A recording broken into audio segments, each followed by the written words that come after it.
everybody, welcome to the Fin Factor. I'm Paul. And I'm Aaron. This is episode number 216. And Aaron, we just finished up day one of free agency, and Big Money Mike did not disappoint.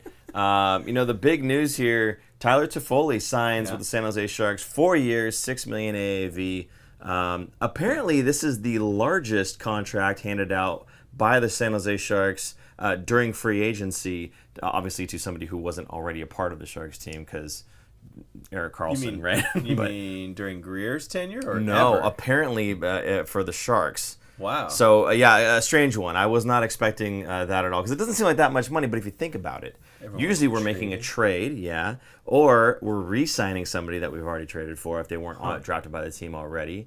And most of the guys we pick up in free agency were depth guys, not those top end, because that's how Doug Wilson was getting them, was through trades and through everything else. So apparently, this being the largest contract handed out by the Sharks during free agency. That's crazy. That's a cool fact to know. It's not even that much, really. I know, but still, to think about that not that large of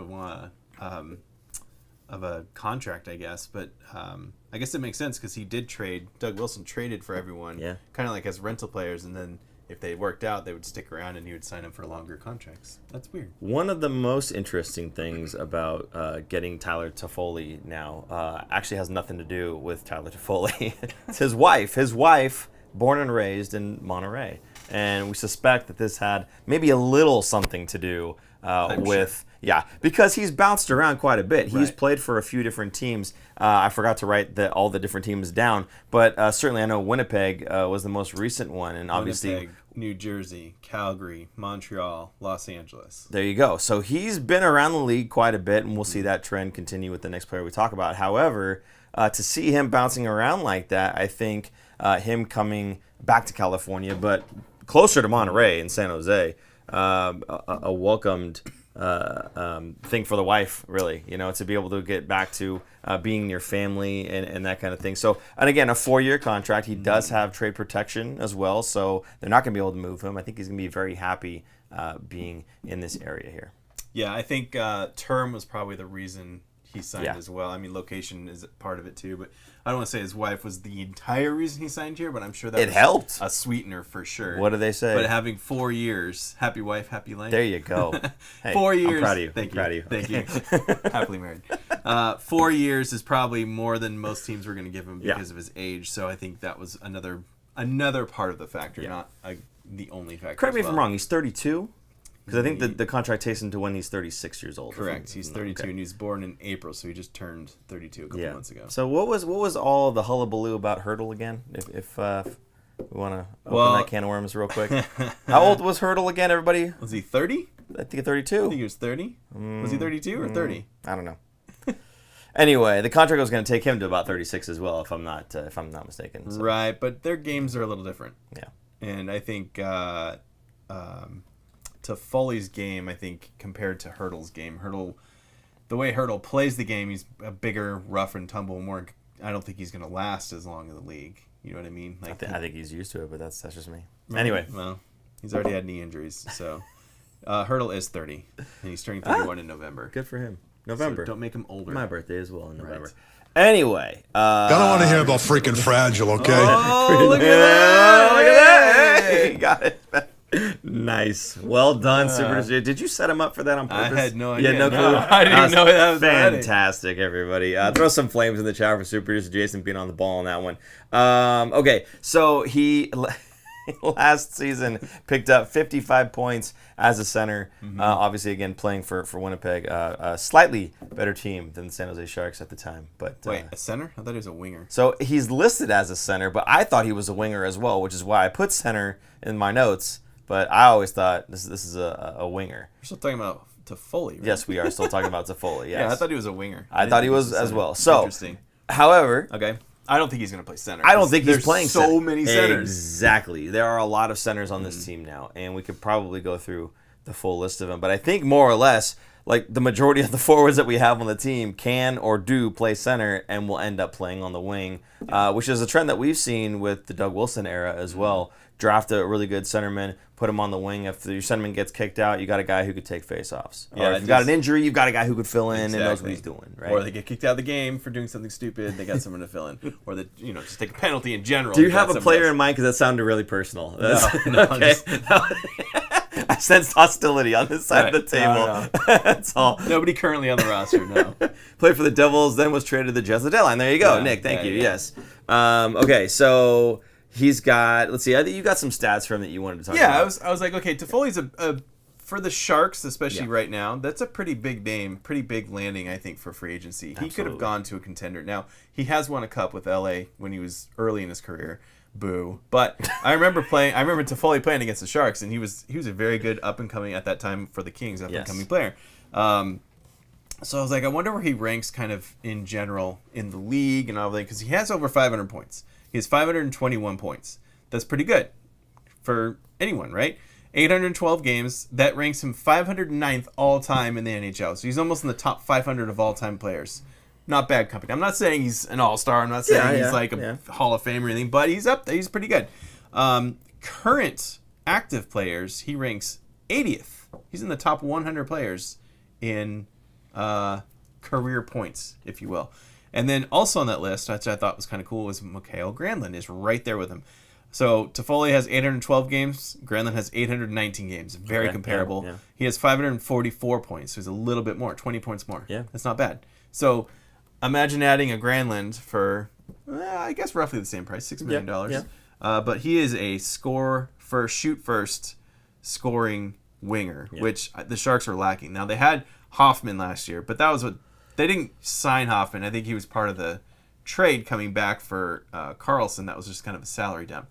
So kind of what Hoffman used to also be when he was actually good, shoot first kind of guy, and the Sharks just don't have that kind of player.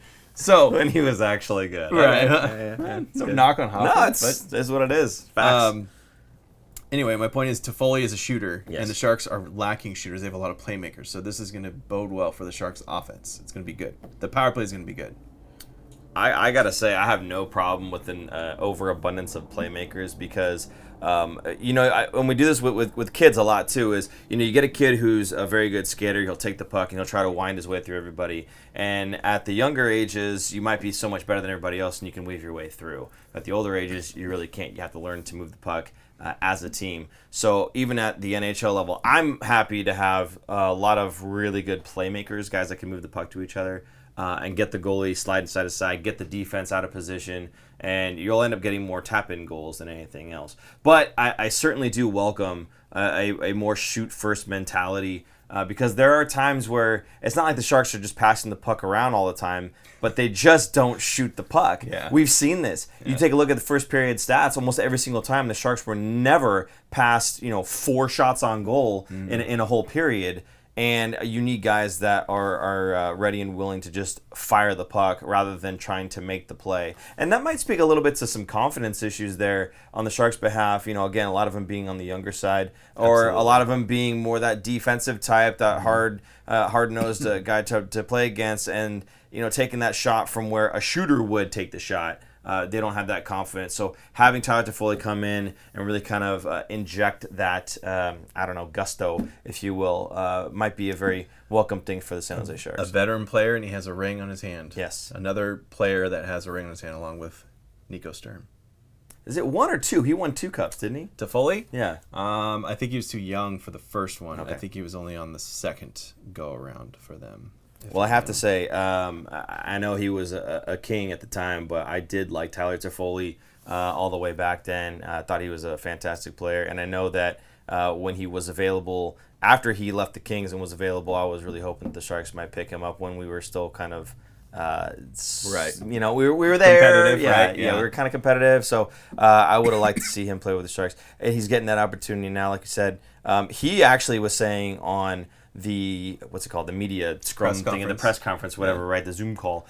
He was actually saying that having Macklin and seeing what the Sharks are going to be doing here is exciting for him. Mm-hmm. So we had speculated on this. will the young injection of high-end talent potentially bring some free agents to the Sharks? And, you had said he could go to a contender. Certainly he could. But the Sharks are willing to give him the term, and he's excited about what they're doing here in San Jose. So, big money Mike. I think that was a big part of it was the term. He probably could have gone to a contender for 1 or 2 years, but then he's getting moved around again or not signing with them again in another year or two.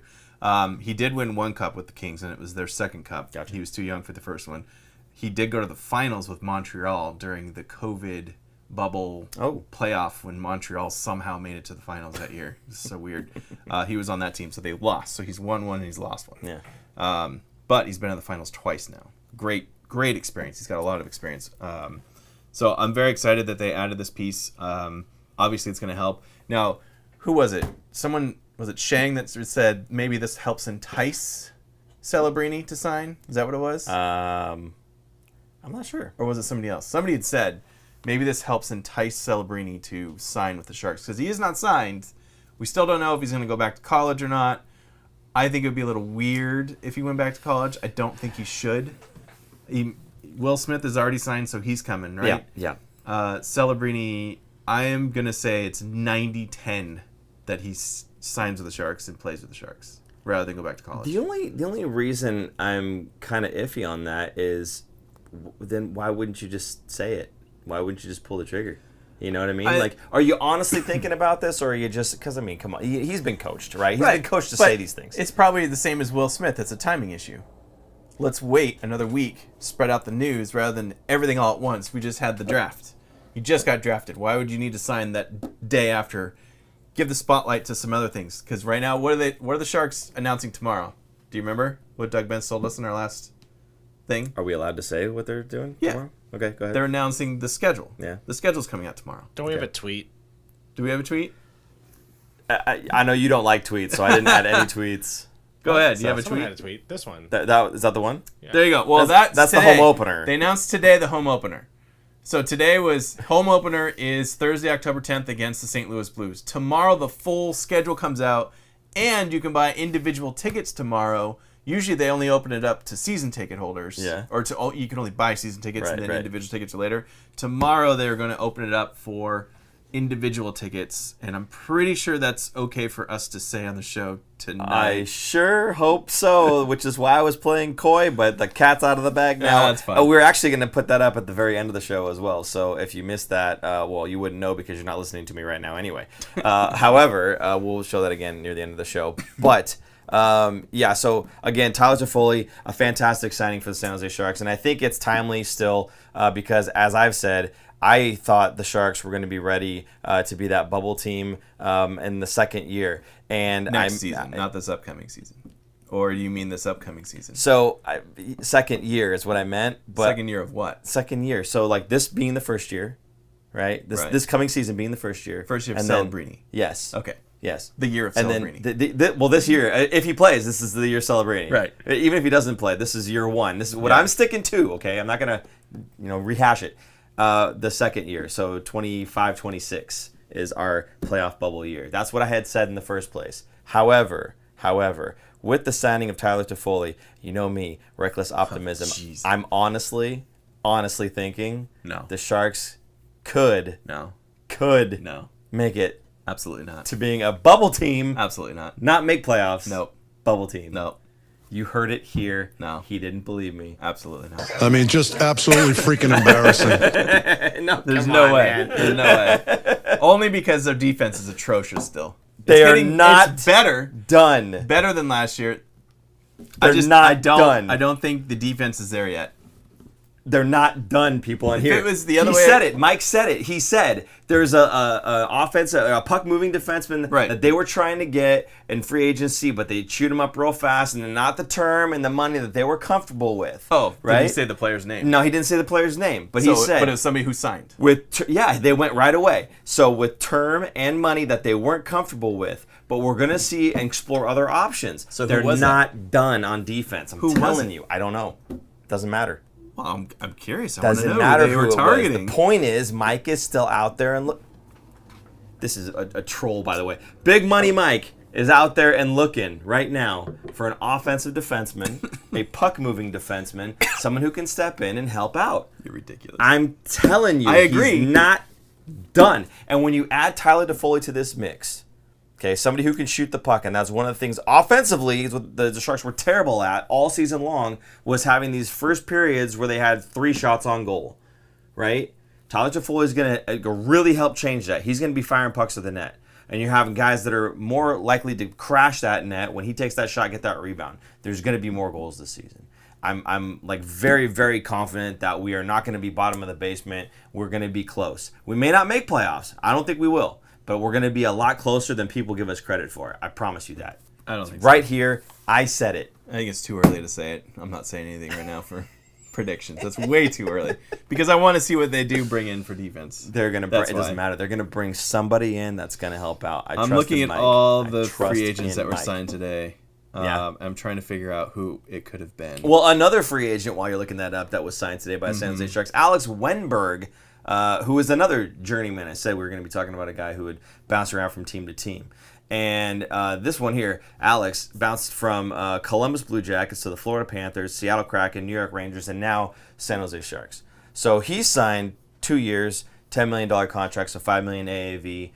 A good signing. He's worth 30 points last season, I think is what he picked up. So another veteran presence, right? A guy who's been around the league a bit. He's, that hard worker. He's a centerman as well. Again, I don't think all these guys are going to be playing center. They're going to have to shovel some guys off to the wings. Well, but this signing made me go, somebody's not coming back next year. It's hateful. I know exactly what he's doing. It's hateful. That makes me go, El Capitan, Logan Couture, I think, is not going to be playing next year. That makes me makes me worried that they're expecting him maybe not play, but not be there for the whole season. Yes. He's going to be possibly retiring. So what I thought you meant, and I apologize, because what I thought you meant was Nico Sturm, and that's hateful. No. Hateful, Aaron. No, we just talked to Drew Remenda. If you haven't seen that, by the way, the last episode, 215, when we were live. Find the timestamp for Drew Remenda. Fantastic interview. We never had him on the show before. So awesome getting to talk to him. He shares my love for Nico Sturm. We'll get him in for a studio for a proper interview that will take 3 hours because that man has so many stories. It was amazing. I think he talked for 40 minutes. Yeah. 30 or 40 minutes. It was mostly us listening. Yeah. Which was totally fine. I have great. no problem with that whatsoever. So many stories. Yeah. Anyway. So I thought you meant Nico. No. I was offended immediately. I'm worried. It made me worried about Couture. Because, imagine having Couture healthy, right? Then who's your centers? You got Granlund, which he could play wing. Yeah. Whatever. Granlund, Wennberg, Sturm, your boy. Yep. Celebrini. Yeah. Couture. Yep. I mean, Smith. now it's like too loaded, right? There's too many. Isn't it amazing how we go from, God, we're filling in with as many AHL players as we can, to now there's a logjam at forward. And it's not like they're all like garbage players or anything. There's some good veterans in there, and there's some really solid, high potential young talent. It's why I was worried about Couture, because they went out and got a forward, another center, and not focused on defense. On a wing or right? defense. Yeah. If they got like 2 to 3 defenders today, I would have been like, wow, they're really changing some things around and going for it. Do you think we could trade a high-end D-man or someone of Keandre Miller's status? I think he means trade for. Keandre Miller's not going anywhere. He's too young. He's the same draft year. Do you remember? The Sharks... lots of people passed on him? Well, the Sharks had the pick right before Keandre Miller, and they picked... who's the guy that's in the KHL now? The defenseman, the little guy who had a temper. Blanking on his name now. Oh, Murray.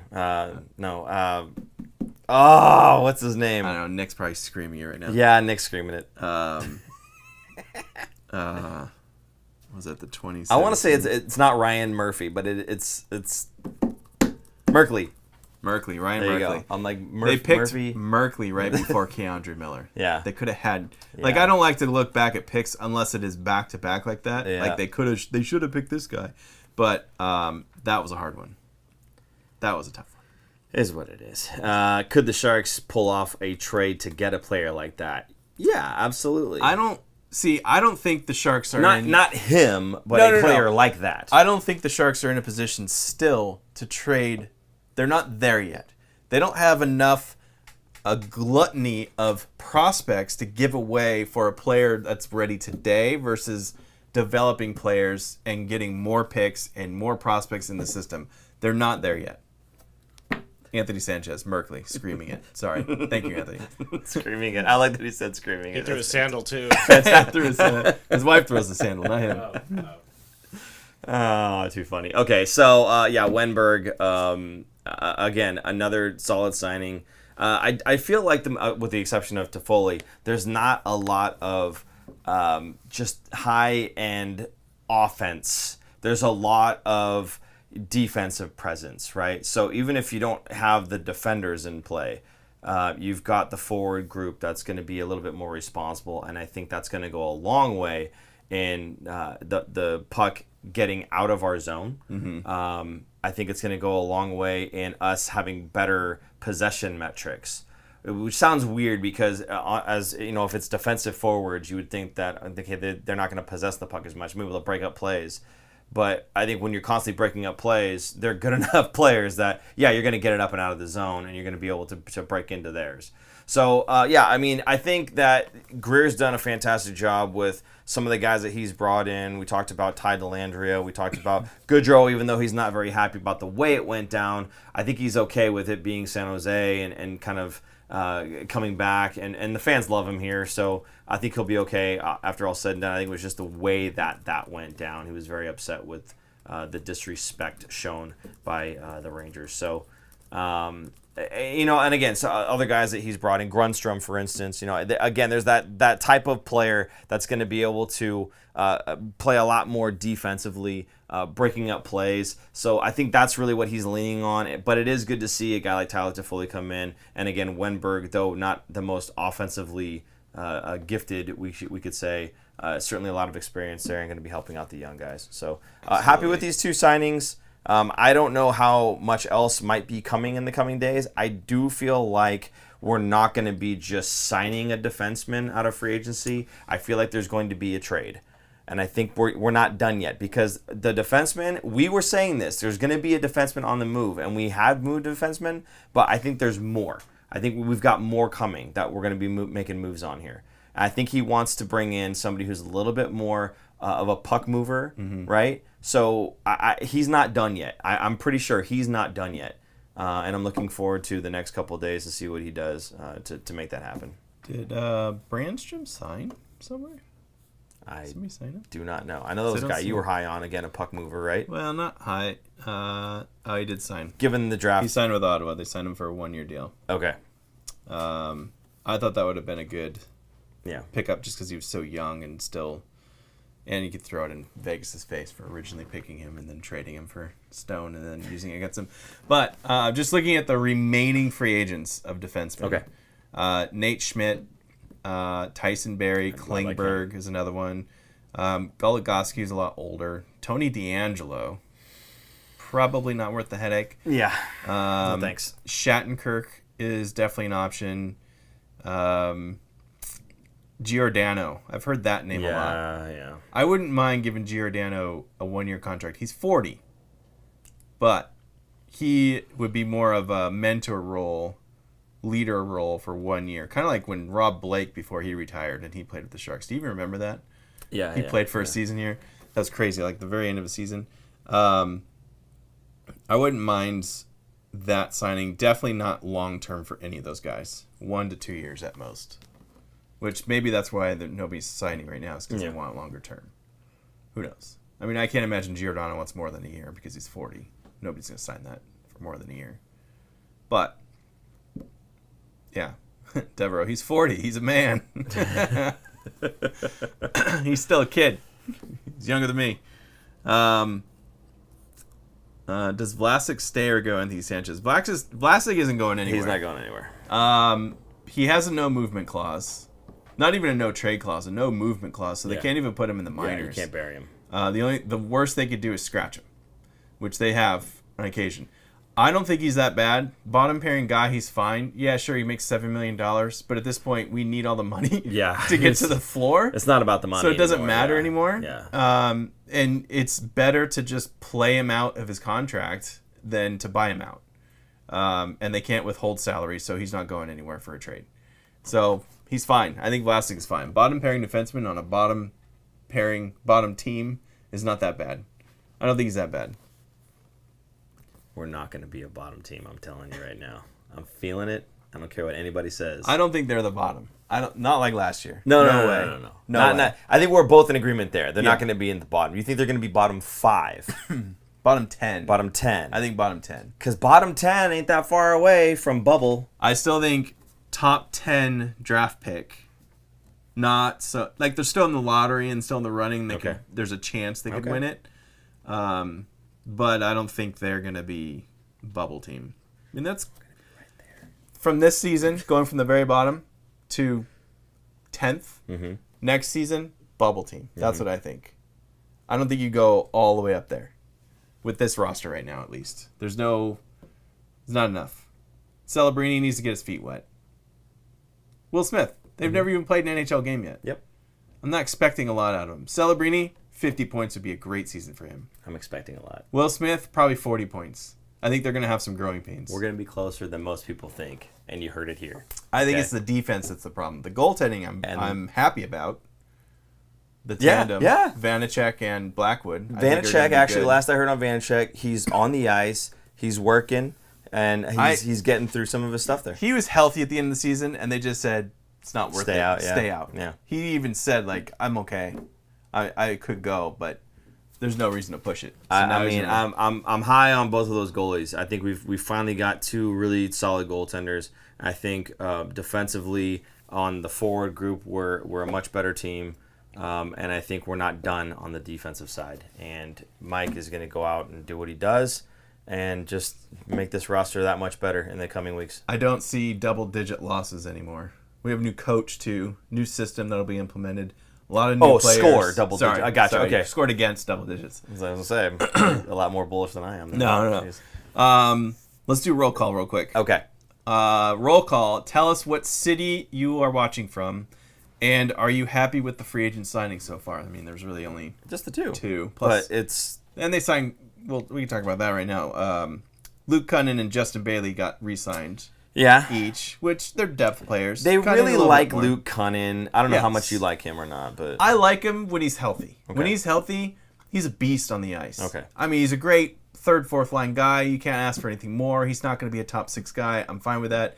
He's great in the locker room. He's a very well-spoken leader. Everyone respects him. He works his tail off, which is exactly the kind of guy that Greer wants. So I see why Greer pays the man, because he is doing a lot of the lunch pail work that the team needs to do. So I'm totally fine with this, and it's only 1 year. Personally, I don't see it with Luke Kunin, but if again, the guys in the locker room and certainly the guys in the office see the intangibles that we don't see. I just see the play on the ice, and that's pretty much it. So if they deem him necessary, I trust in Mike at this point. So again, it's a 1 year contract. You said, right? 1 year. Yeah, so, I mean, it's fine. Whatever, it's fine, yeah. It just seemed weird because we do have, like, again, a lot of these types of players. We do. And we are log-jammed at forward. But this is what Mike Greer wants, is to breed competition. It makes you work hard because you look behind you and there's a guy that's exactly like you that will take your spot if you are not performing well. Yeah, Mike did say, he wants that competition because back when he was playing, that's how it was. You have to earn your spot. And, the younger guys that are coming in and expecting to play, there's an older guy in your way, and he doesn't want some younger guy taking the spot away. So, it does. Breeds good competition. He says, I think we're there now with this roster where we've got a lot of good internal competition for these roster spots. And I think it was Pashelka had asked, well, what about, a Will Smith or a Celebrini? He's like, well, they're going to have to earn their ice time. He said it a little differently. He said they're going to have to earn their ice time. He didn't say they have to earn their spot. Right. So for power play and that kind of thing, you're going to have to earn your ice time. If you want to be on the top line or the second line, you're going to have to earn your ice time. But it sounds like if they've got him signed, as long as they're good enough to play, they're on the team. He's going to sign. They're I'm spreading saying the news. Smith is already signed though, right? Right. So yes. it sounds like he's on the roster.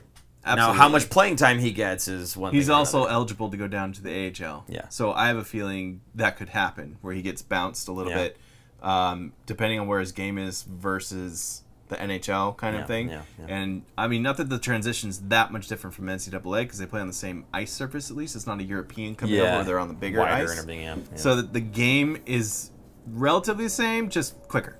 Faster, quicker. Yeah. The worst guy in the NHL is probably going to be one of the top 10 in NCAA, so it's a very different kind of mentality, and there's no room for mistakes. So, also don't forget that these guys, Smith and Celebrini, have never played more than 50, 60 games in a season, so 82 games is a grind, and you have to really, like, not just physically, but mentally be prepared to, like, hey, you have an off night, you just got to shake it off and go to the next one and play your heart out again. So it's a mental thing as well as a physical thing. So the one thing I will say about Celebrini, and even over Will Smith, because Smith's even older, right? Mm-hmm. The one thing I will say about Celebrini is his work ethic, how much he works on his fitness. Off the charts. I mean, it helps that your dad is that guy, right? But it doesn't matter why. It just matters that. And the fact is, this guy, he left the what do you call it? The draft. Okay, he was supposed to stay for an extra day, so that he can be there with his other buddies and they're getting drafted and everything else. He was supposed to be there for that. He decided, instead of staying that second day, I'm going to leave on that day so I can go back to San Jose or back home, wherever he was going, so I could practice before the prospect scrimmage. He wanted to get some reps in before the training stuff begins. That's the type of guy that you're getting here, San Jose Sharks fans. This guy's work ethic is off the charts. We heard Drew talking about Nico Sturm and how hard that guy works. You just wanted to bring up Nico I do. I'm just throwing it right back in there. Okay, so we see how a veteran does it. Well, this guy just turned 18, and he's already like, nope, can't skip a day. I got to go and work out. Are you kidding me? That's one thing that everyone that has grown up around him, Steve Nash was at the draft talking about it, because he was playing. He's like, he was this kid in my basement that tore up my basement and broke things down there. We've seen Draymond Green talk about it because he grew up around the Warriors. And Draymond talked about he's never seen a work ethic especially in a kid. At that time he was 14, 15, and 16, I think. So it's not like this is something new in the last year. He's been doing this almost his entire matured life. Who knows what he was like when he was a real little kid. But this guy, I was excited about him going into the draft, even like a couple of months before, or when we found out we won the draft lottery, right? Yeah. Like, okay, cool. This guy's going to be Jonathan Taves with a little bit more skill, a little bit more better than Jonathan Taves, like right around there, right? Now people are like, okay, this guy could be, I'm not going to say generational talent, but he's going to be up there, up there. Like, they've been throwing Sidney Crosby around, like, and Sidney Crosby, I mean, everyone knows that name, and he's been around for a long time, but that is definitely a generational talent. Yeah. And it's not like Crosby does one thing really well. Like, he's not like the best scorer. He's just the best all around at everything. I'll tell you, because he works his tail off. I'll tell you one thing that Sidney Crosby is better than pretty much anybody in the world. It's his thing for me. It's his thing. The whole heel to heel 10-2 skating, yes, but he utilizes that for puck protection, and there's just nobody like him in terms of puck protection skills, which is crazy because Sidney Crosby, the playmaker, right? He does score a lot of goals. He gets a lot of points. But when it comes time for him to protect that puck, good luck. Good luck. You can't get the puck off of his stick. So definitely one of the things that he does fantastically well. And again, my point there when I was saying about Celebrini and the work ethic and what they're getting is, yes, he has not played 82 games, and it is a grind. But when you've got that level of fitness as an 18-year-old and that sort of drive, I have no worries whatsoever. I'm sure Connor Bedard is in the same family of work ethic in terms of getting your body into that shape. Now, he's not going to score as many goals as Bedard in terms of the talent level. Maybe he's not there. But I would be hard-pressed to say that you're going to find Macklin Celebrini sucking wind in the third period on game 82. I think his fitness level is just as high as anybody else. Certainly, I think, as anybody else in the NHL already. Yes. So I think his fitness level is going to take him all the way through the season. Yeah, it'll be a grind, and it'll be more than he's ever done. But I think he's up for the challenge. Fitness, I'm not worried about. I'm worried about injuries. Sure. Only because he's going to be playing against men, bigger men than in the NCAA. So there's always a risk. Like, look at Bedard last year. He took an elbow or shoulder to the jaw and broke it. But remember, NCAA has bigger, higher-end talent than like the CHL would have, right? I'm not talking talent. Right. I'm just talking size. Bodies and size, Yeah. yes. But I'm just saying I think NC2A prepares you better, and I think he said this too, it prepares you better for the NHL and for the higher levels than like the CHL would. Now, playing in the SHL, if you're a Swedish player, you're playing against men there. Yes. That's different. So the CHL and the OHL, is that because you're CHL Canadian Hockey 20? League. Right, yeah. Right. So OHL, WHL, QMJHL, those are all underneath because the you're CHL. younger than NCAA Yes. would be 18 to 22 roughly. Yeah. Whereas OHL is 17 They're on the to younger 19. end. Yeah. They're on the kinda. younger end. Yeah. Well, Like the late really high good school, ones. early college. Yeah, Right. the really good ones would Yeah. be, for sure. I mean, Celebrini, don't forget, played as a 17-year-old Yeah. freshman. Yeah. And set a record for the youngest, I believe. Hobie Baker winner. Right. Yep. Youngest Hobie Baker Youngest winner. Hobie Baker. So Hobie Baker is the Heisman Trophy It's for the hockey. MVP, yeah. Yeah. It's the equivalent of the Right. Heisman for NCAA hockey. Yeah. Anyway, I'm excited. So, he's yes. going to sign. It's going to be great. It's going to be a great season. It's going to be a great year. Can't wait. The next thing on the list here was talking about Logan Couture and whether or not he was going to play it. We kind of touched on that a little bit. You want to skip past that? Yeah, that's fine. It's a sore spot, I think. I'm want worried. him to play. Absolutely. He's the leader of the team. Yeah. He'll be around. He'll be around for sure. But, man, this team, look at the roster starting last season compared to this season. Yeah. Huge difference. Yeah. Huge. And don't forget, there's still some other younger guys. Like, I went through the roster and was, like, putting lines together or trying to. I completely forgot. There's Quentin Musty, Beasted, Edstrom. These guys could possibly crack the lineup. Mook Madolin, Cagnoni. Is it Cagnoni? I'm going with Cagnoni. All right, Cagnoni. Yeah. These are guys that could possibly crack the roster coming out of training camp, which then puts veteran guys on the outside looking in. Remind me, is what kind of defenseman is Luca? Cagnoni. What kind of defenseman is he? Offensive. Does he move the puck? Yeah. Would you say he's a puck-moving defenseman? Maybe. Perhaps. Just saying, I don't buddy. think he's ready yet. Brad Card, thank you for the $2.79 Canadian. Thanks for all the great work. He is in Canada, by the way. I noticed that during the roll call. That's about $82. Peterborough, Ontario. $82, is that what you said? No, I don't know. 82 cents? Wow. Hey, I'm going to say thank you, first thank and you. foremost, for the super chat. Appreciate it, Brad Card. I recognize your name. You've been in here for a long time now. Another one from Sydney, Australia. So we're kind of international. We are tonight. international. This is crazy. It's not bad. Okay, so we said Luke Kunin signed already for the 1-year deal. You like that a little bit more than I do. Totally okay. I don't hate the deal. I just don't. For me, it's a redundancy. I thought I get it. He came back from an ACL tear last year. Yeah. And the second half of his season was much better than his first half. He wasn't quite there yet, and I thought he played tremendous. I hope he comes back and shows me something that I didn't see last season, and I'm just like, wow, I was wrong about Luke Kunin. Do you not remember the garbage collector? Oh, I remember the garbage collector. Don't get me wrong, I remember that. But I don't know. I think we have enough of these types of guys. Chris Sharp, going into what I was just talking about, what would the lines look like at this moment, you think? I actually wrote this out. At least but I did you the missed a forward few lines. guys I did too. But yeah, I did. Yeah. So assuming there's no Couture, Yeah. I was like, okay, and all these guys are probably going to be interchangeable every night, but this is probably what it would start with. Eklund, Granlund, Toffoli on the top line. Smith, Celebrini, and Zetterlund on the second line. Gaudreau, Wennberg, Kunin on the third line. Giovanni Smith, Sturm, and then you have Kostin, Grundstrom, Deliandra, Graf. Some of those guys have two-way contracts so they can get sent down. Do you see what I mean? We have too many forwards. There's a logjam. Did we really need to re-sign Kunin if we were going to sign these other guys? Or in that case, if we were going to re-sign Kunin, did we really need to sign these other guys in the first place? We signed him to trade him at the deadline. Who, Kunin? Yes. Okay, sure. Because he's going to be...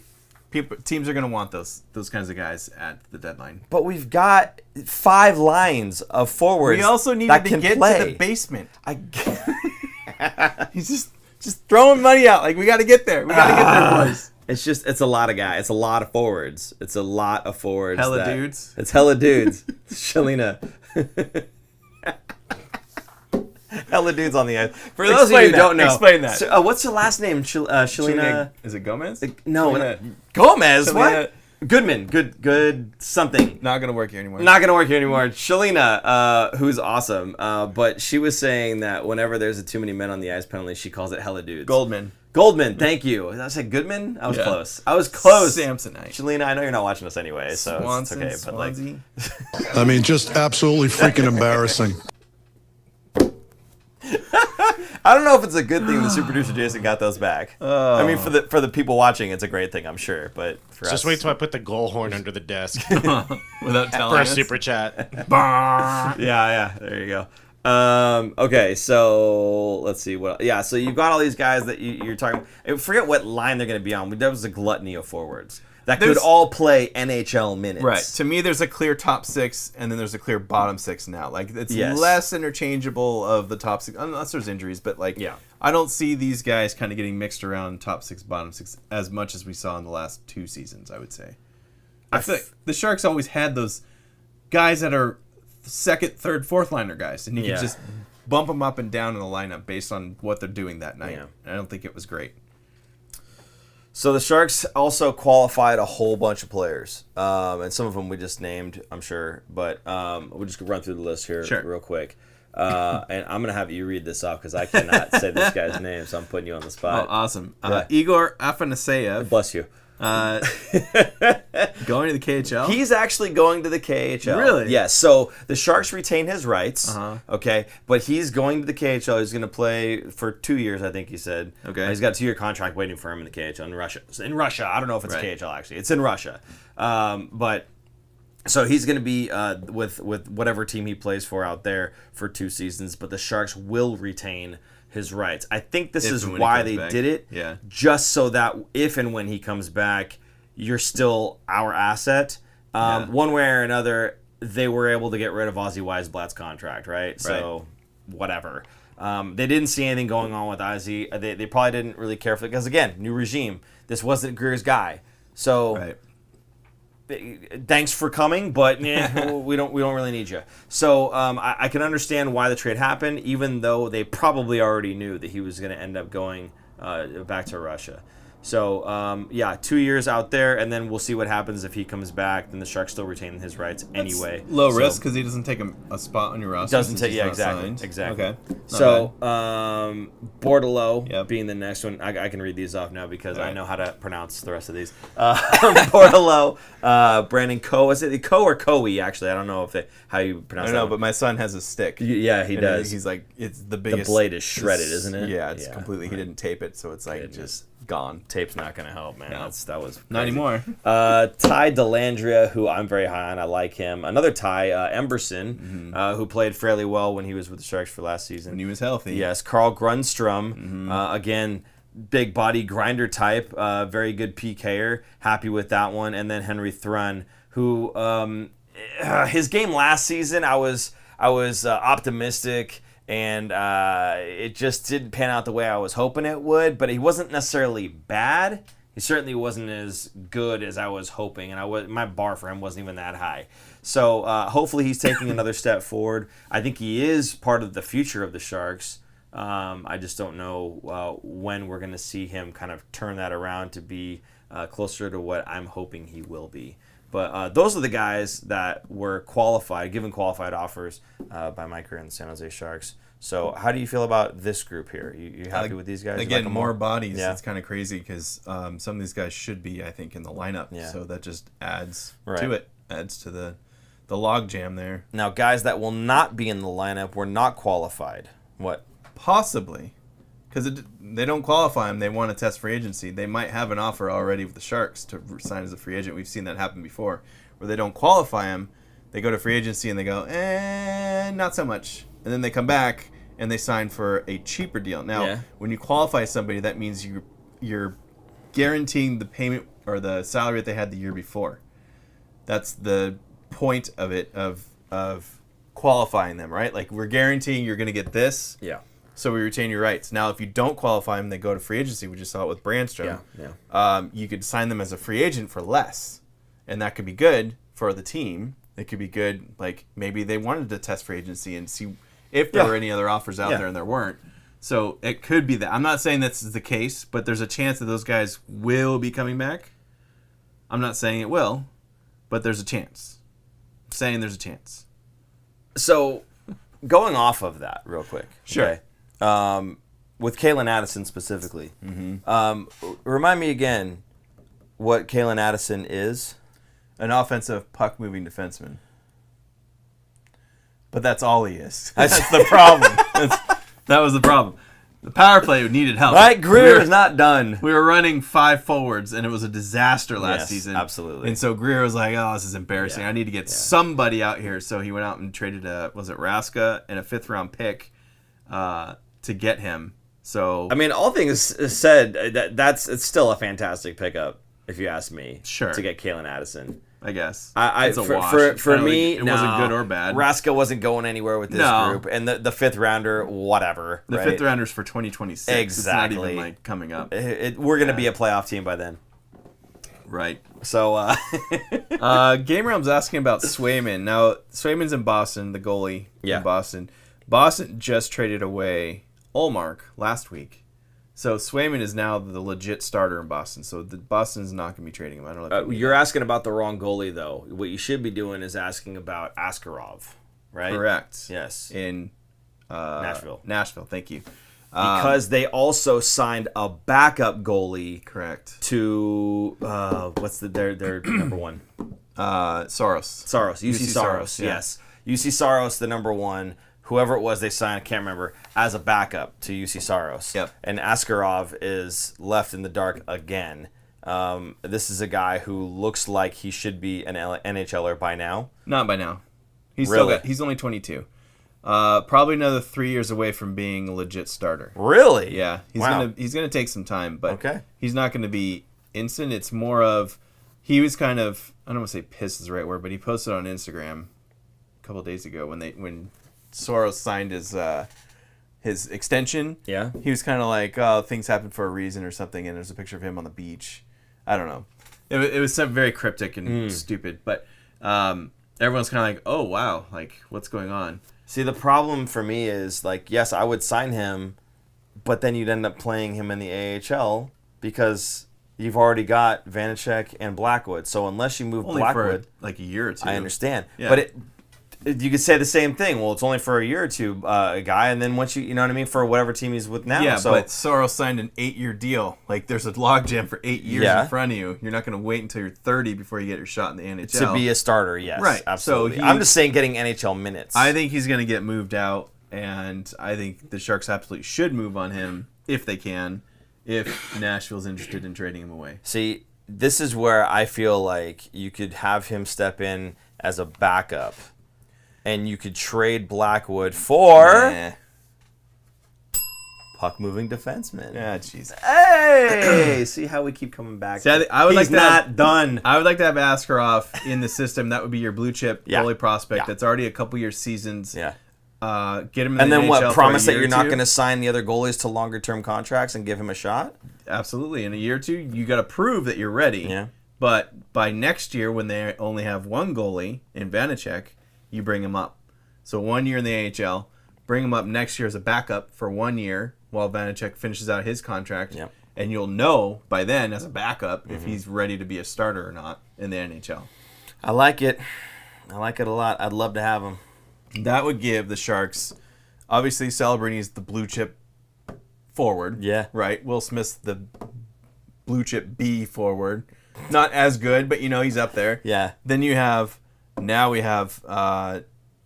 Dickinson, right? Yes. As kind of your blue chip defenseman that's up and coming. I think they need another one of those guys, more of an offensive guy than Dickinson. Yeah. And someone had asked what we thought about that. We can come back to that.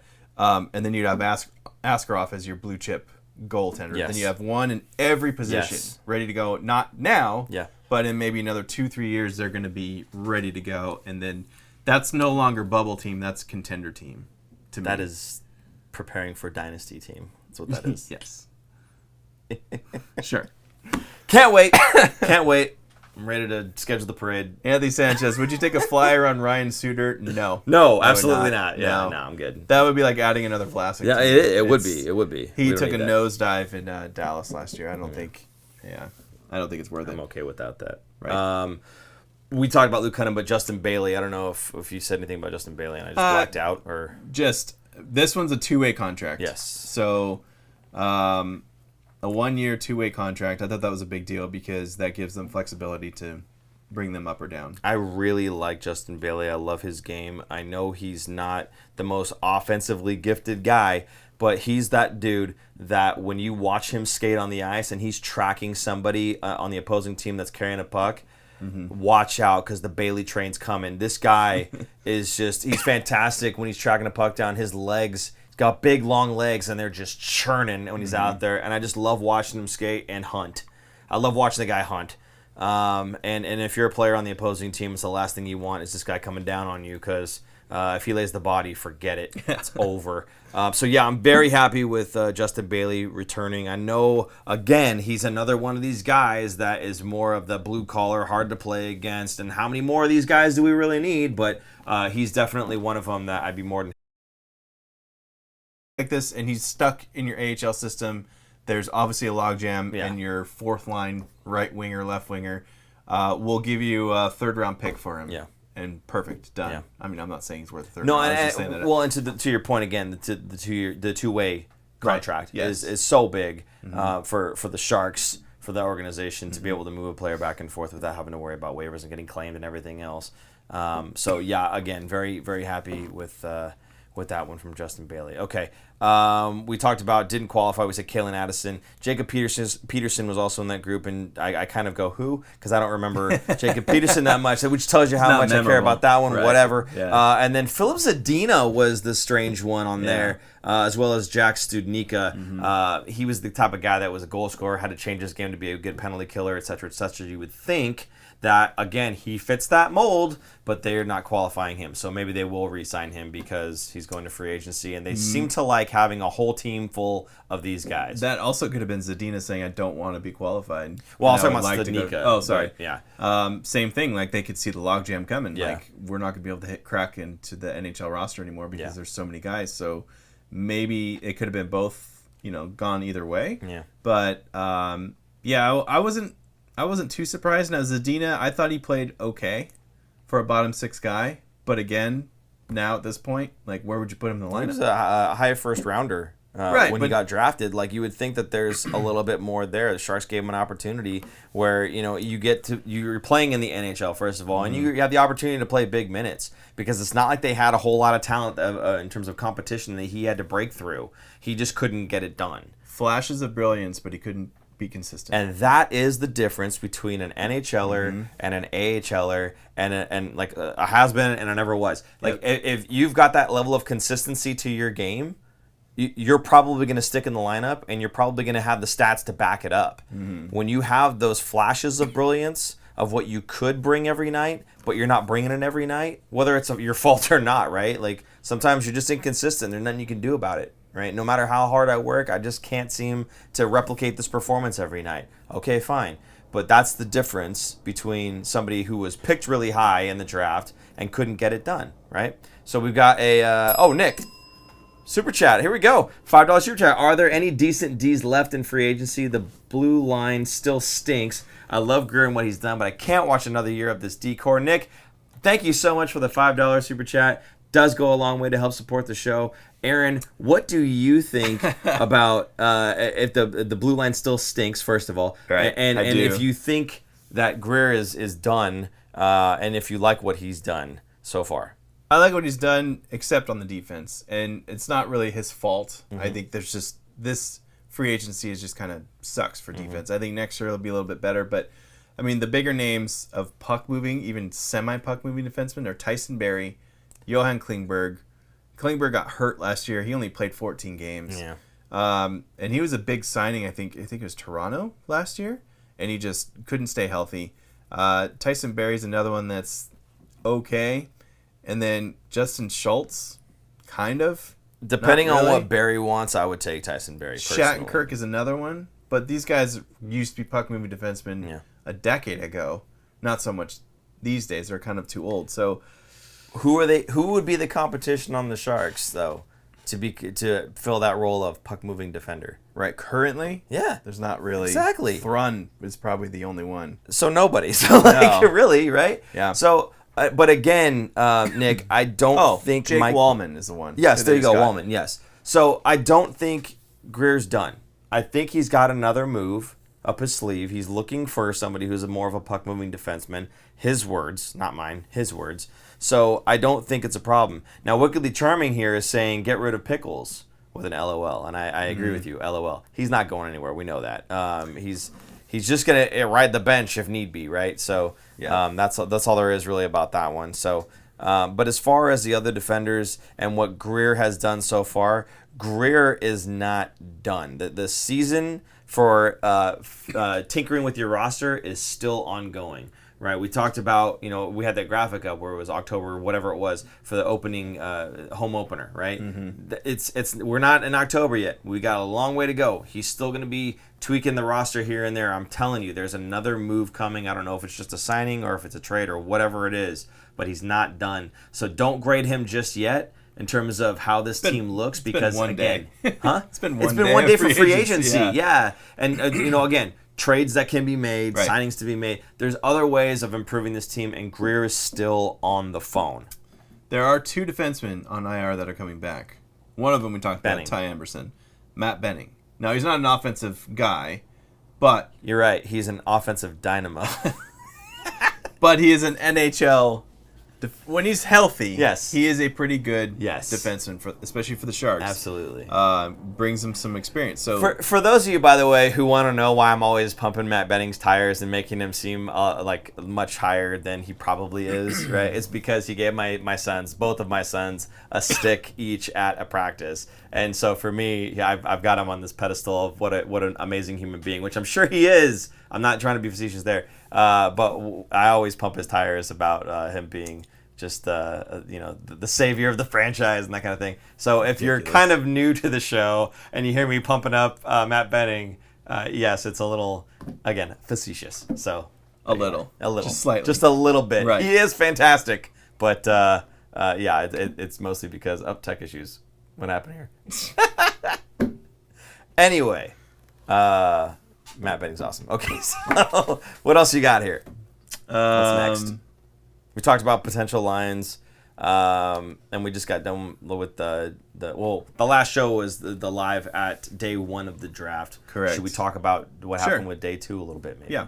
Okay, so day 2 of the draft. First of all, in the first round, let's just kind of recap very briefly.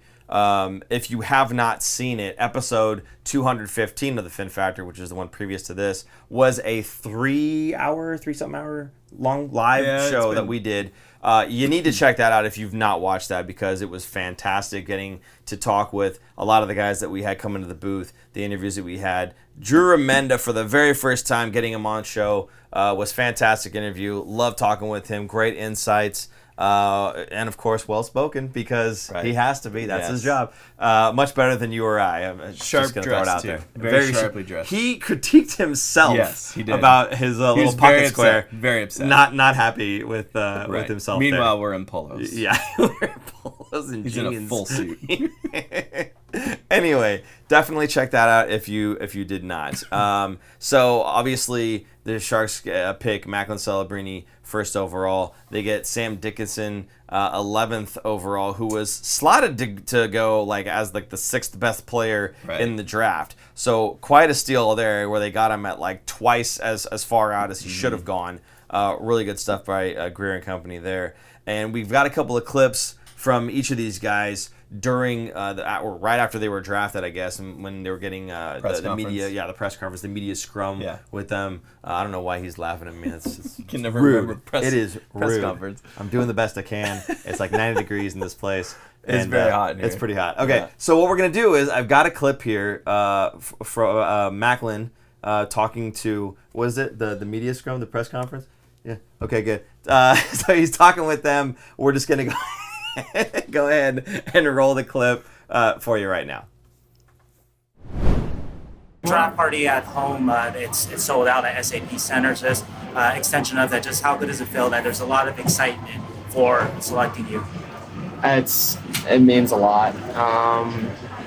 You dream about playing in the NHL and helping your team win, and that's what I'm hoping I can bring to the Sharks. And to have that support is really important. So to hear that, it just makes me smile. People have used the names Sidney Crosby, Jonathan Toews in describing what you and maybe what you could possibly be. How does that register with you? I mean, Sidney Crosby was a childhood hero of mine. Watching him on TV, growing up as a Canadian kid, he was someone I looked up to as a player and a person. So, I mean, and he's one of the best of all time. So to be compared to him I think it's a little bit of a stretch, but no, it's definitely an honor and very cool. I liked what he said there about Crosby, and he's saying it's a little bit of a stretch. So it does show a little bit of like a humble side, just a bit, from Macklin, the number 1 overall pick, which I think most of the guys... Which hockey player you go, oh, I'm better than Sidney Crosby? Well, no, but like most of them are like, hey, what do you bring? Oh, yeah, I bring elite offensive talent. You know, I'm unstoppable for... Like, that's how they're coached, is to kind of like market themselves and pump themselves up. And when he says, hey, you know, you've kind of been compared to Crosby here, what do you think about that? And he's like, well, you know, that might be a little much. You know, he's a childhood hero of mine, so, you know, et cetera, et cetera. I thought just a little bit of humbleness out of him wasn't such a bad thing. But what way? Nothing. What's No, I'm agreeing with you. Okay. Constantly getting a hard time from this guy. Yeah, so there was that little clip there. And then also with Sam Dickinson, who, by the way, is just a fantastic personality. Yeah. There's going to be a huge debate for years between Sam Dickinson and Zeev Buium. Zeev Buium. Everyone wanted right after Sam. Everyone wanted the Sharks to grab Zeev in that spot. Not everyone. A lot of people wanted. And then... Hey, you, me, and Graham, right? I mean... Right. The Sharks went for Dickinson. Now, Dickinson is a little bit bigger, I think, than Buium. And what I remember Graham said is his ceiling is actually higher than Zeev's. Dickinson's was. That's what Graham was saying. For those of you who don't know, Graham, we're talking about Graham Montgomery, who is a Russian scout, actually. Right. He's American, but he's a scout for Russian prospects for Dobber Hockey. Dobber Prospects. Sorry. He's a fan of the show. He's been in the show, and he's actually been on the show a couple times. Mm-hmm. So we like having him when we're doing these draft shows, and he's very knowledgeable about all the prospects and whatnot. So we pick his brain while the picks are happening. And one of the things he said was, he would like to see the Sharks pick Zeev Buium, but he's not sure that he's going to be available because he figured Buium's going to go in the top 5, top 6, somewhere in there. And he just kept falling along with Sam Dickinson, which is, again, we go back to what Mike Greer was saying about moving up from 14 to 11. Greer had said we moved. Actually, we didn't talk about this, but it was in one of the interviews that he had given. He was saying, we moved up from 14 to 11 specifically because there was a small group of guys there that we really liked, and we knew they weren't going to be there at 14, but we knew if we got to 11, at least one of those guys is going to be available. So that's why it was so important for him to go 3 spots, right? And that's it. It sounded like he was ready to jump up a couple more spots if he needed to get one of these guys, because the way he sounded in the presser afterward was, we were surprised, and we were like waiting for the clock to count down, like hurry, like let's go. What was it? I'm reading some comments here about Wickedly Charming. Dickinson has better all-around game than Buium, in my opinion.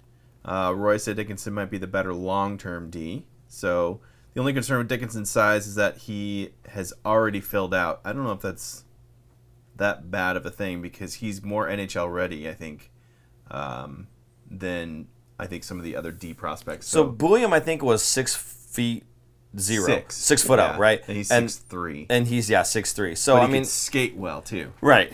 That So was- I mean, for me, I think there again, it's going to be hotly debated back and forth. I'm sure for who was the better defenseman or whatever. But at the end of the day, I don't think you could have gone wrong here. I think either one of them that you pick. Now, one may edge out the other in terms of being the better pick. Fine.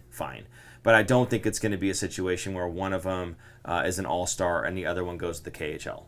Yeah. Right? I don't think that's what we're going to see here. So, while maybe, everybody wanted Bouillon, again, this is one of those situations where, just like at any trade, you kind of have to wait and see how it shakes out because you can't really tell day 0, right? It's going to take a couple of years to see how these guys do before you can really say it was the right or the wrong pick. Sam Dickinson, it was not so far off the board or anything. I mean, he was supposed to go 6th, I think is what it was. Right? In terms of... Fell to 11th. To 11th. Crazy. But and people go, well, see, there you go. He fell to 11. He can't be... Nah. Zeev went to 12. Other than Celebrini, like everyone past that was kind of a crapshoot because everyone's boards looked different. Yeah. There was no consensus. There's no consensus 2, 3, 4, 5. Like last year's draft kind of had more of a consensus 1, 2, 3, 4. Yeah. Even 5 if you count who's the Russian? I'm blanking on his name. This guy Demidov? Last year. No, last year. Oh, Michkov. Matvey Michkov. Everyone said he was should have been number 2, but because he wasn't going to be able to Russian come factor. over, and guess what? After one season in the coming KHL, over. he's coming over next season, so it wasn't that big of a deal. Anyway, you got more on Dickinson, the 11th overall pick. I wanted to include a little clip here because he does have a pretty good personality and everything. Some of it shines through in the first question or two, but then he kind of they're asking a bunch of questions and he kind of chills out a little bit. But he's very much that bubbly Mario Ferraro-ish kind of personality. I think you guys are going to be able to see that more outside of this clip and in the seasons to come. Mm-hmm. But here's some of Sam Dickinson. Yeah, I think, I met with them a couple times through the year and then at the Combine again. And, it was always great interviews, great talks and that kind of stuff. And, being in London with Casper Halton in there as well, I think there was, even a little more eyes on there with him being there as well. So, it's just, again, I couldn't be more excited. Are you thrilled that you might be teammates with Casper Halton and Teal soon? Absolutely. He's made it, so much fun to play with in London. And, I couldn't be more happy that, it's going to be able to continue for us. Yeah, it's really exciting, with all the young guys that are, a part of the team and the other drafted guys that are a part of the team. So, just to be able to be a part of that is really exciting. And, to be on a team that's, young and going to get better as, the years go on is really, really exciting. How far away do you think you are from your NHL debut? Yeah, it's still a long time till the start of next season, really. So, I'm hoping for, a really big off season from myself. And, whenever I'm needed is whenever I'm ready. Ready whenever they need me to be ready. I love that. He's confident. He's going to put the work in, and he's going to be. Personally, I think he'll be ready sooner than most defensemen come out of the draft. It takes a little bit longer for D-man. Yeah. As someone had mentioned, he's kind of filled out already, right? He's got the right attitude. Certainly a high enough pick that he's kind of on that cusp, right? This isn't like a 5th rounder that's a bit of a project or anything. Do you think he could make it out of camp? I don't know, actually. I think there's definitely some guys that he'll probably beat out. He'll stay there longer than in camp before the the cuts and getting reassigned and everything. But will he make the roster straight out of camp? That I don't know. But again, it's not so much about this season. It's about the seasons to come, even though I think we are going to be pretty close to a bubble team this season. Hateful. Wrong. So, again, just a good bubbly personality. I love, by the way, in that live, as soon as they said out of, on, what do you call it, the London Knights, as soon as they said out of London, I was like, oh, it's Sam. Because Sam played with Halton, and he talked about this in that little clip that he had there, getting to play with Casper. And he talked about the Sharks while he was there with London, and then the scouts would come and watch Casper, but then they'd also talk to Sam. So he kind of got the entire time that he was just playing in London, he was getting this exposure to the Sharks, the scouts and everything else, and he's talking with Casper about how it's everything's going down with the talks that he's having with those guys as well, and the organization, his experience with them, just again the training camp type stuff that he'd already attended. So. I just thought it was really cool that the two of them were playing together, and one got picked one year, and then the next one gets picked after that, and just kind of cool. I know a lot of these guys have seen each other and played with each other. I'm trying to remember his name. I think he was the fourth pick, Welsh or Wesh, something like that. Had played with Carson Wetch. Had played with Macklin Celebrini from the age of 4 till Macklin left for San Jose to play in 14U. So he's played with and against him for the majority of their youth, which is pretty awesome that he gets picked in the same draft, no less, that he gets picked by the same team as Macklin, and they're going to be able to play together. Now, the one thing I liked about Carson was he loves to drop the mitts. Yeah? He loves being an agitator. And he was asked about, hey, do you think you're pretty good with, fighting? He's like, I'm good. Yeah, I'm really good. He was excited about it when he was talking about it. So, kind of that high energy guy. It'll be really interesting. He says, what's your game? He goes, I kind of do it all. I fight, I lay hands, I score, a little bit of everything. Just like this. I saw you said do everything, but the first two things you said were fight and lay hands, which is the same thing. But I saw him being compared to Lemieux, Claude's son, Brendan Lemieux. Yeah. So he can kind of has very much an agitator. Edge, This is a player the Sharks have not really had in a long time. Mm-hmm. So I too am excited about that because by the time they are going to be contending, he will be jumping into the league probably at that point and being on that fourth line. Yeah. When Sturm is gone and there's a space open for him. I don't like you anymore. Not even the least. I was thinking about this earlier. Can you imagine if the Sharks still had Erik Karlsson on the team, on this roster? Obviously, they can afford him at this point. Sure. Yeah. I'm not saying they're going to get him, but imagine they have the puck-moving defenseman. Now you have more elite forwards than when Karlsson was last on the team. Yeah. Do you think that would have helped? And then you surround Karlsson with nothing but defensive defensemen and the rest of the lineup. Do you think that could have done some damage? Yeah, of course. Whenever you're able to move the puck to somebody who can actually score. So imagine Karlsson moving the puck to Tyler Toffoli. Right. As opposed to moving the puck to, no disrespect, but a guy like Justin Bailey. I thought you were going to say Noah Gregor. Or a guy like Noah Gregor. Wait, get the camera right back here. There was a question. Like Noah Gregor. There's a question in here. Did you see Noah Gregor signed a one-way contract with Ottawa? No, good for him. You know who broke the news? I'm happy for him. Do you know who broke the news? Who broke the news? His uncle.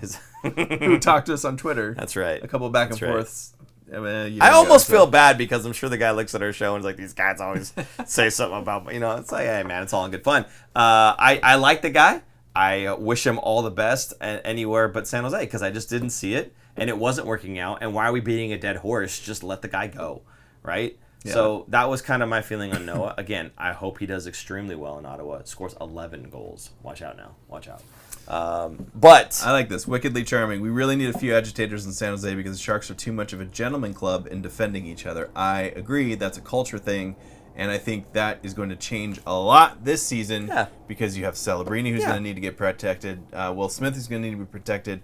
And you have such a different group that is coming in because there's so many guys that are gone from last year's roster that it will feel like a new team and a new coach. Everything's kind of newish. I feel like these guys need to gel not just by like moving the puck to each other, but like caring that somebody is messing with your guy, right? Mm-hmm. And I'm not sure that some of these guys that were, kind of brought on the roster, like, and they've been here for a year or whatever. I'm not sure how much they really cared about the rest of these guys. You know what I mean? So I think them gelling in the locker room, and again, there's a lot of these locker room type guys, and I think that's going to start coming together a little bit more, where guys are going to care about each other a little bit more. But having that agitator on the roster certainly, I think, would go a long way. Not just, hey, I've got your back, but somebody who is happy to do it, happy to drop the mitts. Let's go. You know what I mean? What are you laughing about? I'm laughing at some of these comments. Okay. You're going to like this. Okay. You're going to feel old. Noah Gregor was mid. Mid, yeah, I know what mid is. Glad they got rid of that mid. Yeah. The window pane behind the glass in San Jose is also thankful. Noah Gregor needed a Windex sponsorship. Hold on, wait a minute. CJ, you, sir, fantastic. That was excellent. Oh, I love that one. Sorry, go ahead. Read the other one. What was that? Noah Gregor needed a Windex sponsorship in San Jose. Kellen. Well done, Kellen.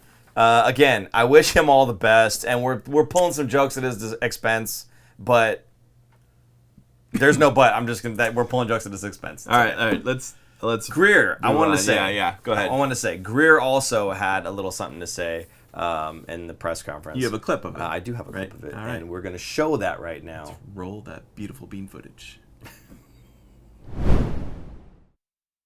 Well, we moved up with the goal, hopefully, to get a player like Sam. We thought we needed to move up to be in the range to select one of those top D. So, we feel really, really fortunate to get Sam. Unique player with the size, skating ability, offense, and the ability to defend. So, we're really, really happy, like I said, to come away with the draft with the 2 players we did in the first round is, we're ecstatic. Was the plan at 11 always defense? Not necessarily. We had a group of players in mind that we thought might be available there that wouldn't be available at 14. So, we made the decision to move up with the hopes that we could land someone. And like I said, feel really happy and fortunate to get Sam there.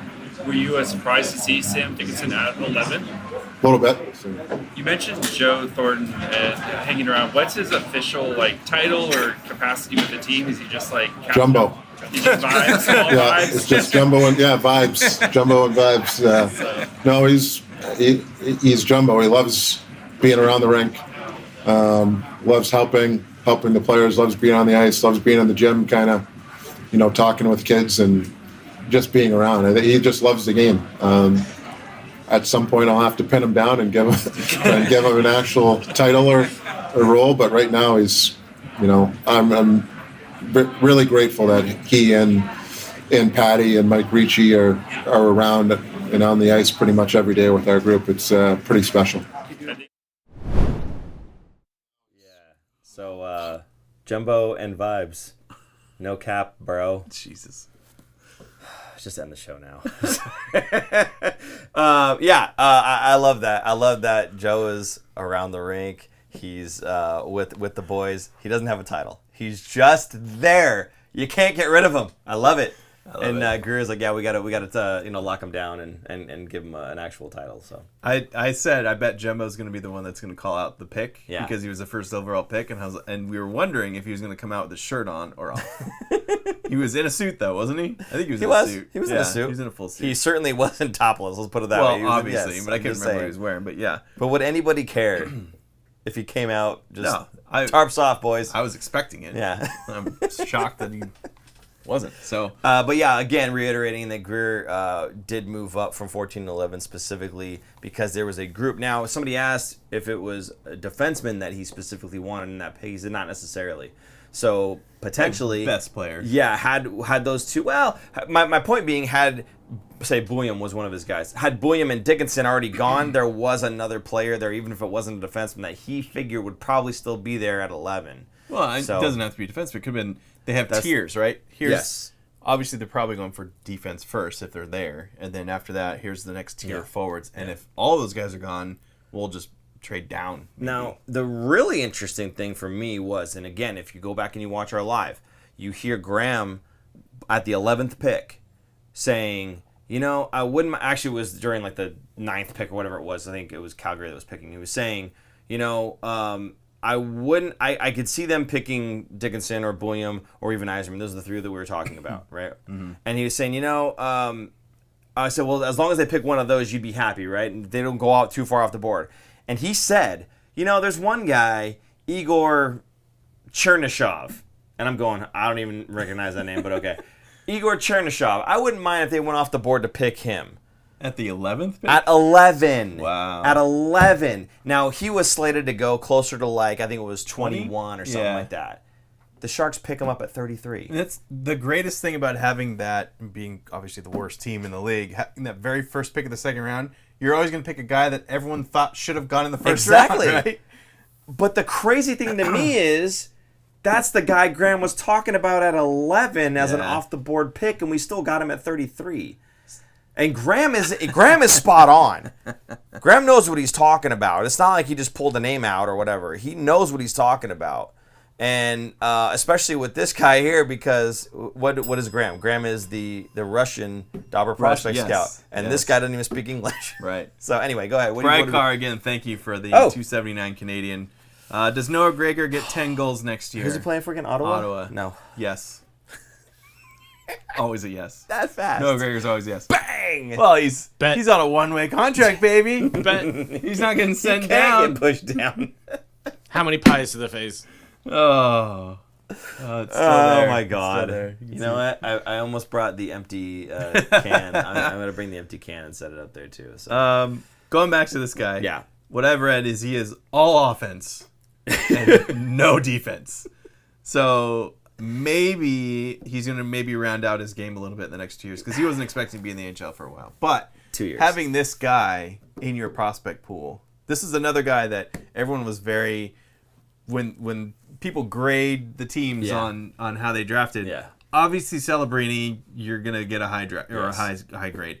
But Dickinson, because it was a need for the Sharks to have a high blue chip prospect in the defensive, but getting Igor Chernyshov, and then also their next pick in the second round at 53rd was Leo Celine Wallenius. He's a Swedish two-way defenseman. Bless you. Thank you.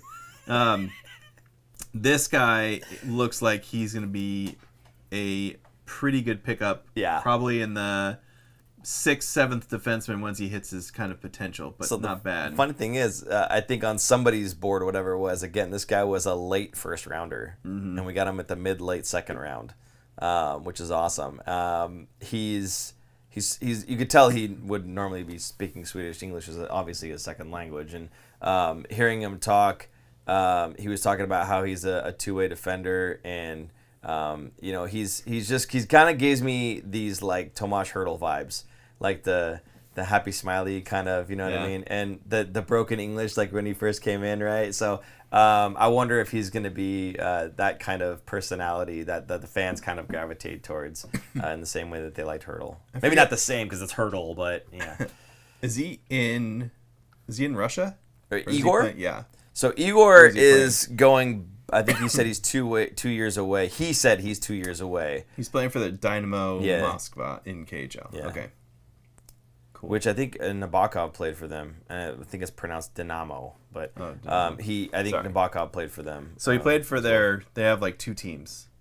Okay. There's the top team and then a bottom team, kind of like their minors. An adult team. Same name. Yeah. For the minors, he had 28 points in 22 games, and then for the big team against men, he had 4 points, 3 goals and an assist, which against men when you're 17, that's not terrible. So, absolutely.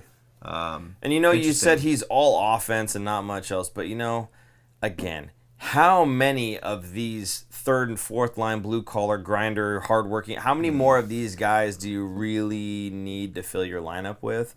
I'm okay if one guy on the roster is like, all I know is offense, right? I think I'm okay with that. And I'm sure he'll pick up more on the defensive side when he's surrounded by guys that, hey, you've got to back check. You've got to, put a body on somebody now and then. You've got to be better about your, poke checking and stick usage and that kind of thing. I'm sure he's going to pick up on that when everyone else on the team is doing that. It's kind of like when somebody lays down and blocks a shot, you encourage the rest of your team to sacrifice just as much as you just did, right? So I feel like that's not going to be too big of a problem. And even if it is, even if he's not gifted defensively after spending time with the team, having a guy here or there that is kind of thinking more offensively, not such a bad thing. Okay, there's a question here. Do we have NHL comps for these guys? Okay. I do. This is coming from Dobber Prospects, actually, which is where he works, where Graham works. So Igor, Chernyshov. Jamie Benn is his comparable. He said he's Nathan McKinnon, models his game after McKinnon. Right, but this is what they're comparing him to. Yeah. His upside would be Jamie Benn's kind of game. Okay. So his upside is 40 goals, 30 assists, and that would be like a really good season, his best season in his career in the NHL. That's what to expect. Sam Dickinson, I don't even know who that is, but his upside is 20 goals, 35 assists for 55 points. So You're saying you don't know who that is? Sam the Dickinson? NHL, no, the or NHL. the comp? Sorry, comp. Okay. Caden Goyle? Gooley? Who's he play for? I do not know. I just know the name Gooley. I honestly, I'm sure That's Nickel. his upside. Leo Saline Wallenius. Yeah. Sean Dursey. Okay. Comparable. Okay. And he just signed a big contract, I believe, with Utah. 4-year deal. 20 goals, 45 assists. And then Carson Wetch.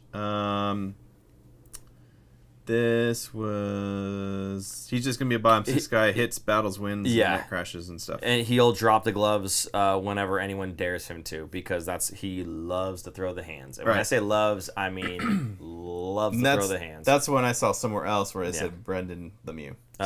Nick HK says Montreal. What's he saying Montreal for? Dursey, maybe? Okay.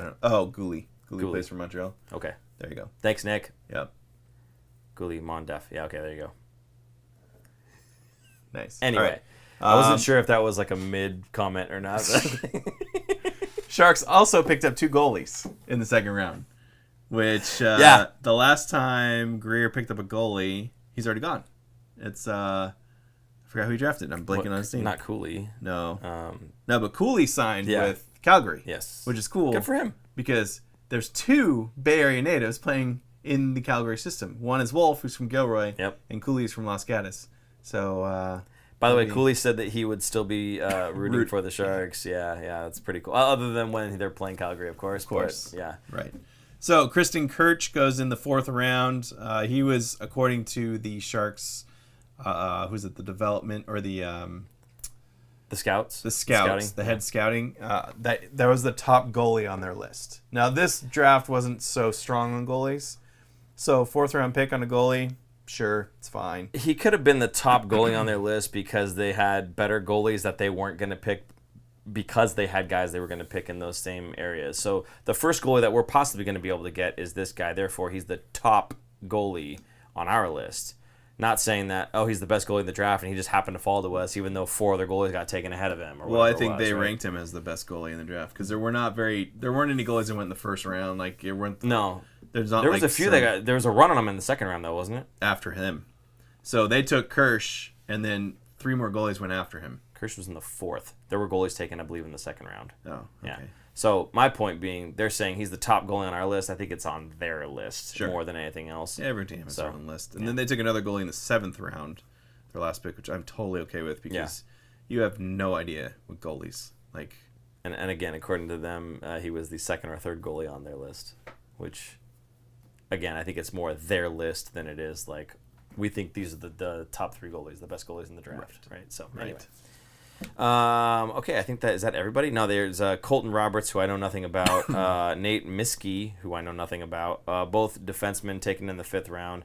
Again, just kind of taking a shot at a couple guys to play some defense. I like that they're trying to stock those cupboards right on the defensive side because we do have some pretty good offensive prospects now. So being able to build a few more of these guys in the defensive side of the system, never a bad thing. I like in elite prospects, they give you a little bio. So for Nate Miskey, is that what this is? Yeah. Nate Miskey. There are physical defenders, and then there are players like Miskey. Enter a space, expect to pay the price. A strong defensive game supports all the physicality. Miskey steadily angles attacks before looking for contact, times the poke check just as opponents expose the puck, and forces attacks to turn into ones alongside the boards. So, very good at defending. A very good defensive defenseman.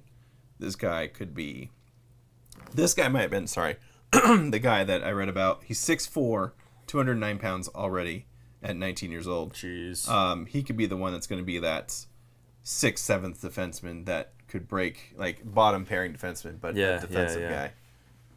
Yeah. So I don't mind that. Again, for me, I don't have enough of that. I'm looking at not just like how are the Sharks going to do, but how are the Barracuda going to end up doing, and very much so now more than ever as a Sharks fan, looking at the prospects that we've got, even when they're not playing with the Barracuda or they're not on the Sharks roster. Kind of checking in and seeing, like with Haltonen was looking at the London Knights now and then, seeing that Haltonen was going off in the playoffs. He scored 2 hat tricks in a row. In the 3rd game, he got 2 more, and you're going, is this guy going to get like 9 goals in 3 games? That's crazy, right? Video game stats right there. And thanks to the Sharks being so bad, I finally have the opportunity to look at prospects instead, right? Because when we were really good, we didn't really have prospects to care about. Well, we didn't even have any that were doing that well either. Exactly. We've never had that many doing, let alone one or two. Yeah. They had 4 or 5 that were like top of their leagues. Absolutely. It's crazy. Yeah, Quentin Musty was leading OHL with Sudbury, and I think it was OHL. Was it OHL or W? I can't remember. Anyway, he's leading his team and crushing it in the league. And yeah, so again, so many good prospects for the Sharks, but the majority of them forwards. So again, going back to picking up a couple guys in the later rounds that are defenders. If you look at the last, I think, 4 or 5 picks, it was defense. Yeah, goalie, defense, goalie, the last 4 picks. So I like that they went a little bit more on the defensive heavy for this draft. Probably not going to find an offensive talent in the bottom. No. Like offensive forward talent in the bottom couple rounds there. Yeah. Question or a comment. Okay. Who was it, Kellen? Kellen corrected me that Ben Gaudreau was the goalie that Greer had drafted, and he's already gone. Right.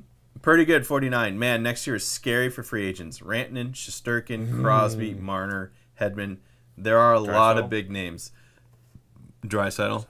So Tavares, Ben, he's old. Backstrom's not going to play. Crosby, Hedman. Brent Burns, Victor Hedman. Although I think Hedman is going to be getting an extension now that they traded away Stamkos. No, not just Stamkos. There was another defenseman that was behind him that was Sergachev. Yeah. So now Hedman's going to be the guy. Orlov, Brad Marchand. I mean, there's a lot of higher ends. This free agent class next year is going to be crazy.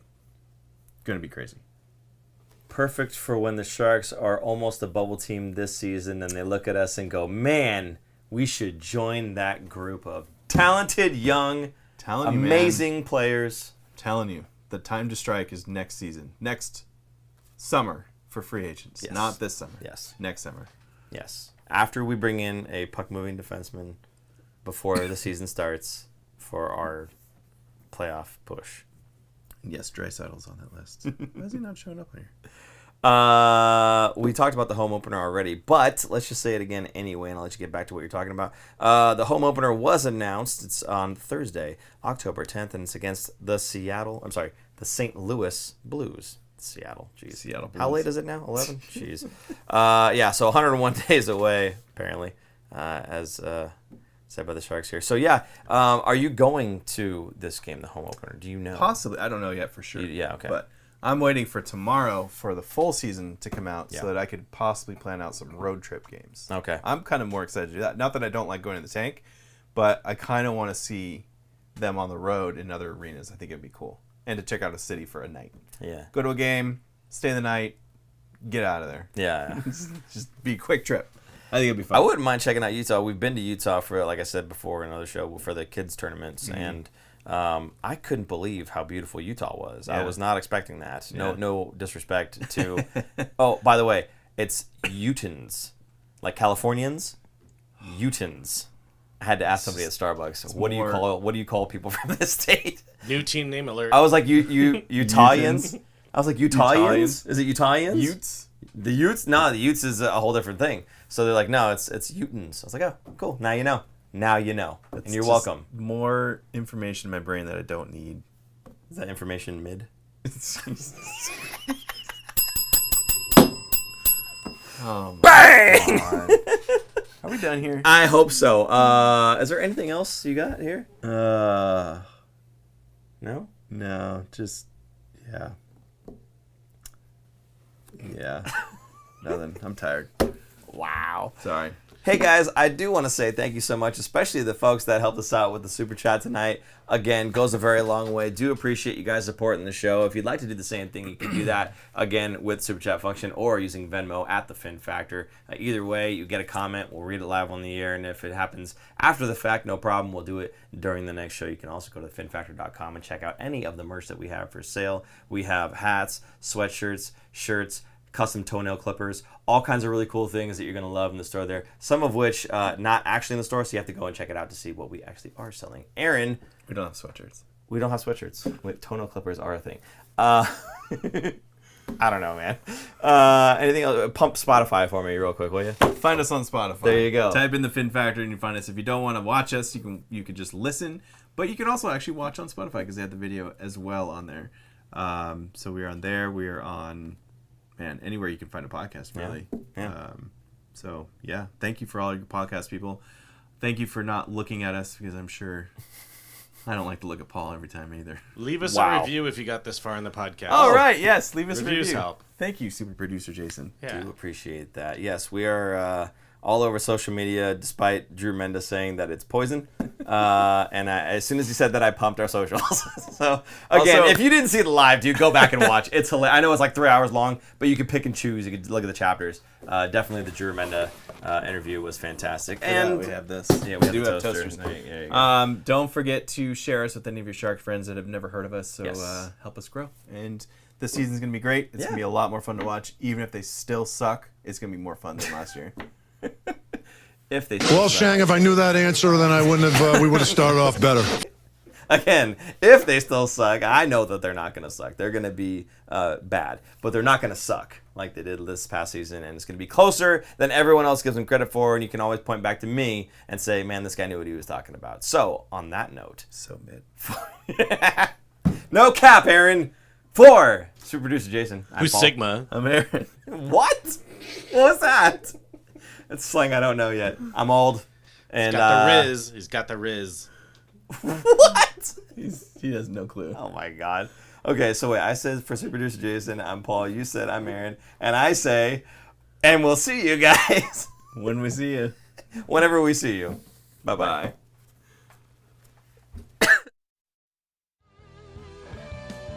Thanks for tuning in. If you like this episode, check out our other content, especially interviews. You can interact with us directly through social media at The Fin Factor and on Instagram at Fin Factor. And don't forget to join our live streams on YouTube. Visit our website at thefinfactor.com, where you'll find all of our episodes as videos or podcasts. You'll also find our exclusive merchandise to help